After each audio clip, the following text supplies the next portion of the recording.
YouTube, it's Zane here from At Home with Zane, and right now it is officially fall. So for most of us, we are in the process of doing our fall decorating. And so in the midst of fall decorating comes pumpkins. And most often you have, your traditional orange and possibly cream colored pumpkins. But nowadays we find ourselves painting pumpkins, glittering pumpkins. And so today's DIY is a really unique and beautiful alternative to the traditional orange pumpkin, but also it's unique because it isn't a painted pumpkin. What I'm going to show you today is how to create these beautiful fabric pumpkins. By doing that, I've started a little pumpkin here. For the sake of the video, I want to try to make it go as quickly as possible, so I've kind of semi-started one here, but ultimately we're going to be using fabric tape. And so I know that there is washi tape and fabric tape and all sorts of different tapes out there right now. For this DIY, you definitely want to use fabric tape. And I found mine at Michael's, and it's from the Recollections collection. And you get 3 different styles of tape. They're patterns, and they're typically in a theme. So the theme that I chose was this beautiful navy and cream floral pattern. And then I also have a navy and cream and sort of pinkish color there. And the one that we're going to create today is a navy and white polka dot. And so they typically come in a theme, and there's a package of 3. Each yard is 3 yards, and it takes about 20 strips to do the pumpkin that we're going to do here today. So let's get started. I've already, for the sake of the video, I have cut my pieces. So I'm going to try to make this go as quickly as possible. But the end result is absolutely beautiful. So fabric tape is amazing to work with. It is extremely flexible. It smooths out very well. And so all you want to do is take your tape and tear the brown backing off, which is probably, aside from cutting the strips, the most time-consuming part. And then you just simply want to start putting your tape on your pumpkin. Now, what I did is initially I started out by doing sections that were wider. But as you can see, as we're going around the pumpkin, I'm just filling in what is left and just smoothing it out as I go. Now, the nice thing about this fabric tape is that it smooths out very well. So if you find that you have a little wrinkle or a blemish, don't worry about it. It's going to smooth right out. You want to make sure once you've cut your first piece that you use that as a guide for the rest of your pieces. It's going to help you determine exactly what size you're going to need for all your strips of fabric tape. And so something else that you want to definitely be sure of, and I know that, we often want to be sparing, but I like it to cover the whole bottom. So don't cut yourself short when you're creating your strips.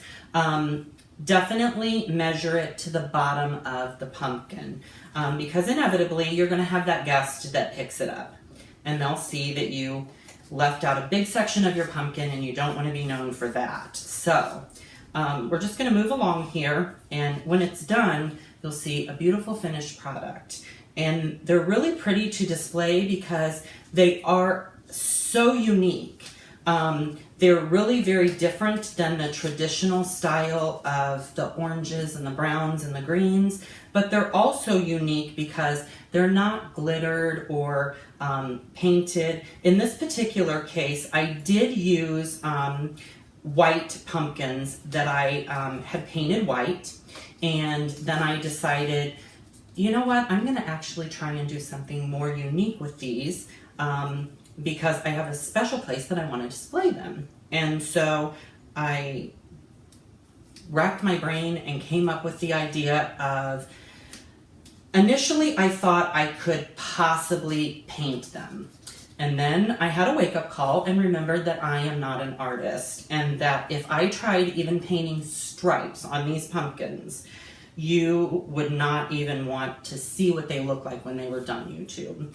They would look like a disastrous craft project. And so in an effort to avoid having to paint or create some sort of a design, I then started racking my brain, and washi tape was my first go-to, and that did not work out very well because washi tape is very wrinkly. When you're putting it on your pumpkin and you're trying to smooth it out, it just creates tons of lumps and bumps, and it is just not very forgiving. It is wonderful for a lot of projects, but this particular one, not so much. You also want to try to find a pumpkin that it has a relatively smooth texture.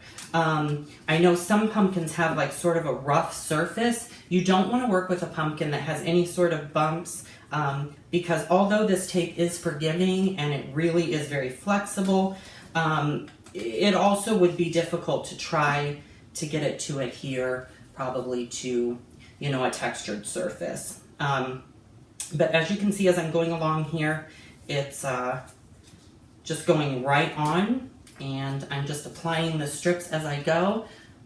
Look at that. That looks so beautiful. We're not even done yet. I only have about 3 more sections, I promise, and it's going to be totally worth it when it's done.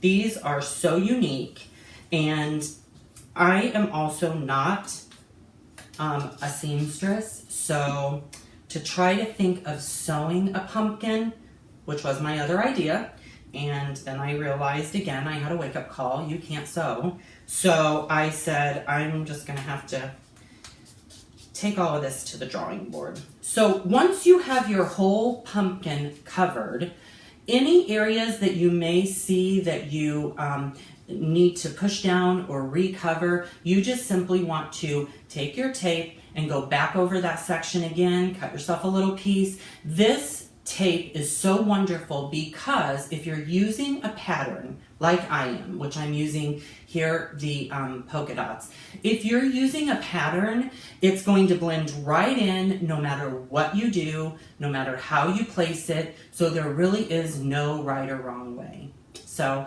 I hope you've enjoyed this DIY. Subscribe to my YouTube channel, leave your comments below. You can visit my website, www.athomewithzane.com. We'll look for you the next time, and remember, it's your home. Create a space you'll truly love.